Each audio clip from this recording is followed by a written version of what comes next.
Every single year, American drivers pour more than $2 billion into premium fuel that their engines were never designed to use. $2 billion. Not because their cars need it, not because it makes them faster, but because one company, more than any other, built a marketing machine so polished and so relentless that millions of people genuinely believe they are doing their engine a favor every time they reach for the expensive nozzle. That company is Shell. This is their playbook. Shell is one of the most recognized brands on the planet. You have driven past their stations your entire life. You have seen the Ferrari logo on the V-Power pump. You have heard the promises. Cleans your engine, restores performance, protects what matters. Here is the thing. When independent laboratories actually tested Shell V-Power against standard fuel, the results were not what Shell's marketing department would want you to see. And when mechanics started tearing down engines that had run exclusively on premium for years, what they found inside told a very different story from the one on the billboard. This is not about hating Shell. This is about following the money, following the chemistry, and following the paper trail all the way back to Shell's own legal footnotes. Because when you line up what Shell tells you at the pump against what independent science and their own disclaimers actually say, the gap is staggering. So the question every driver needs to ask is simple. Is premium fuel the gold standard of engine care, or is it the most successful upsell in automotive history? Stick around until the end because the last piece of evidence is the one Shell really does not want you to see. Layer 1. The marketing machine. Shell does not just sell fuel. Shell sells an identity. The V-Power brand is wrapped in motorsport heritage, Ferrari partnerships, and language carefully engineered to make you feel like you are giving your engine something extraordinary. Their flagship claim is that V-Power with Dynaflex technology removes up to 80% of performance-robbing deposits. 80%. That number sounds clinical. It sounds proven. It sounds like you would be foolish not to pay the extra 50 or 60 cents per gallon. And get this, Shell spends hundreds of millions of dollars every year on downstream marketing. That is not research and development money. That is advertising money. The Ferrari logo on the pump is not there because your Honda Civic shares DNA with a Formula One car. It is there because Shell pays Ferrari to put it there. Translation, you are not buying racing technology, you are buying a billboard. The real kicker is that Shell's own marketing materials are masterfully vague. Up to 80% is doing an enormous amount of heavy lifting in that sentence. Up to can mean 5%, it can mean 12%. It can legally mean almost anything as long as a single controlled test once hit that ceiling under ideal conditions. Shell did not build a better fuel, they built a better story. Layer 2. The octane myth. Here is where the chemistry dismantles the fantasy. Most drivers believe that higher octane means more power, more cleaning, more protection. It does not. Octane is a measurement of one thing and one thing only, knock resistance. It measures how much compression the fuel can withstand before it ignites prematurely. That is it. Higher octane fuel does not contain more energy. It does not burn cleaner. It does not love your engine more. If your car's owner's manual says regular 87 octane, your engine's compression ratio is calibrated for 87. Putting 91 or 93 octane into that engine gives you exactly 0 additional horsepower, 0 additional cleaning, and 0 additional protection. Your engine physically cannot use the extra knock resistance. The higher octane molecules do not try harder. They do not scrub your valves. They do not whisper encouragement to your pistons. They sit there, resist knock that was never going to happen, and cost you more money. It is like buying a fireproof safe to store a glass of water.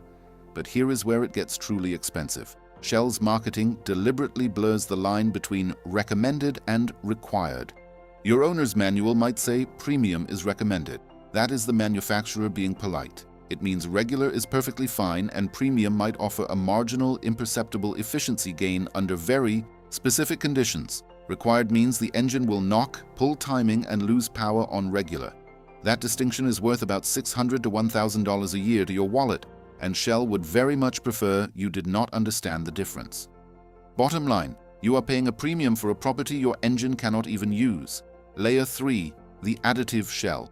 Game Shell's Dynaflex technology sounds proprietary. It sounds exclusive. It sounds like something only Shell can offer you. Here is the thing. Dynaflex is Shell's brand name for a detergent additive package, and detergent additives are not exclusive to Shell. Not even close. There is an industry certification called Top Tier that sets the standard for fuel detergency. Every major fuel brand you have heard of meets it. Chevron with Techron, BP with Invigorate, Costco with Kirkland Signature, They all pass the same threshold. They all contain detergent additives designed to keep your fuel injectors and intake valves clean. Shell is not the only player in the room. Shell is just the loudest. And get this. The detergent additive concentration difference between Shell V-Power and a standard top tire, regular fuel, is marginal. We are talking about fractions of a percentage in additive volume. You are not getting a fundamentally different chemical product. You are getting a fundamentally different label. If this is already changing how you think about your next trip to the pump, do me a favor.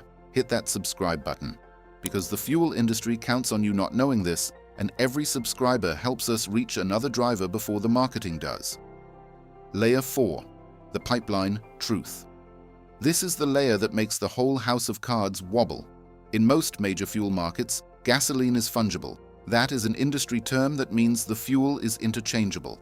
Here is how it actually works. Crude oil gets refined at large regional refineries. That refined gasoline then enters a shared pipeline system. Shell's fuel, Chevron's fuel, the no-name discount station's fuel. They all travel through the same pipes from the same refineries. The base gasoline is chemically identical. The only point of differentiation happens at the terminal rack. That is where tanker trucks load up and each company's proprietary additive package gets splash blended into the fuel. So yes, Shell adds its Dynaflex additives at the rack, but the base product in that Shell truck is often the exact same base product that went into the Costco truck 5 minutes earlier. The molecules do not know whose logo is on the tanker. And get this. Multiple fuel industry insiders have confirmed that in some regions, Shell-branded trucks and competitor trucks fill up at the exact same terminal within hours of each other. The drivers even see each other in the queue. The fuel comes out of the same storage tanks. Translation, you are paying a premium brand price for a commodity product with a splash of detergent that every other top-tier brand also adds. Same liquid, different sticker, bigger bill. Layer 5, the money trail. Now follow the money because that is where intent lives. Shell's retail fuel margins on regular gasoline are razor thin. We are talking single-digit cents per gallon in many markets. Regular fuel is a volume game. It keeps the lights on. But premium fuel is where the real margin lives. The average markup from regular to premium is 50 to 80 cents per gallon at the pump.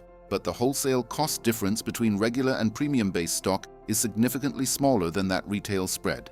In some markets, the refinery gate price difference between regular and premium is barely 15 to 20 cents. The gap between what Shell pays and what you pay widens considerably when you upgrade to V-Power.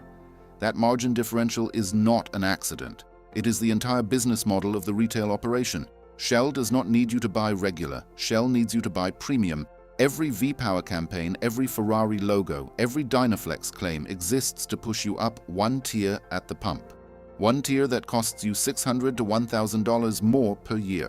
Multiply that across millions of loyal Shell customers, and you begin to understand why the marketing budget is so enormous. The advertising pays for itself many times over. But here is where it gets truly damning. Shell's internal incentive structure reportedly rewards station operators who achieve higher premium to regular sales ratios.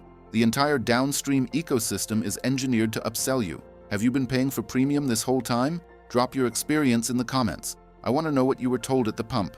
Layer 6. The fine print confession, and now the final layer. The one Shell really does not want you to see, because it is not hidden in a competitor's lab or a mechanic's garage. It is hidden in Shell's own paperwork.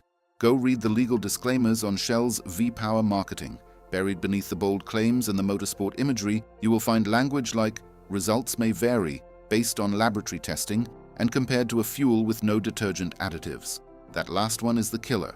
Compared to a fuel with no detergent additives. In the modern fuel market, virtually no commercially available gasoline sold at a branded station has 0 detergent additives. Shell is comparing V-Power to a product that essentially does not exist at the consumer level. It is like a water company bragging their bottled water is safer than puddle water. Technically true, practically meaningless. The UK's Advertising Standards Authority investigated Shell's V-Power performance claims and required Shell to modify its advertising language. The United States Federal Trade Commission has published explicit consumer guidance stating that using a higher octane gasoline than your owner's manual recommends offers absolutely no benefit in most cases. When the company's own lawyers contradict the company's own ads, you have your answer. Here is the brutal truth. Shell did not become one of the biggest fuel retailers on the planet by making a dramatically better product. They did it by making you believe the product was dramatically better. The chemistry does not support the claims. The economics reveal the motive. and Shell's own fine print quietly admits what the billboards never will. Now here is what actually matters. If your engine requires premium, if your owner's manual says required, not recommended, and your car runs a high compression or turbocharged engine, then yes, use premium. That is real engineering with a real purpose. But if your manual says regular, you are burning money for a marketing illusion. And Shell is cashing every single one of those phantom checks. The fuel you buy matters far less than the fuel industry wants you to think. What matters is the certification. Top tier. Regular from Costco, Chevron, or Shell's own regular grade will protect your engine just as well as V-Power in a car that does not require premium. The additive package is what cleans. The octane is what prevents knock. And if your engine does not knock on 87, 93 is not a gift. It is a surcharge for nothing. Shell built an empire on trust. Then they weaponized that trust against the very consumers who gave it to them. Hit subscribe if you want the truth the fuel industry does not want you to hear. And the next time you are standing at the pump staring at that Ferrari logo, remember this: that logo cost Shell millions, and they are paying for it with your money.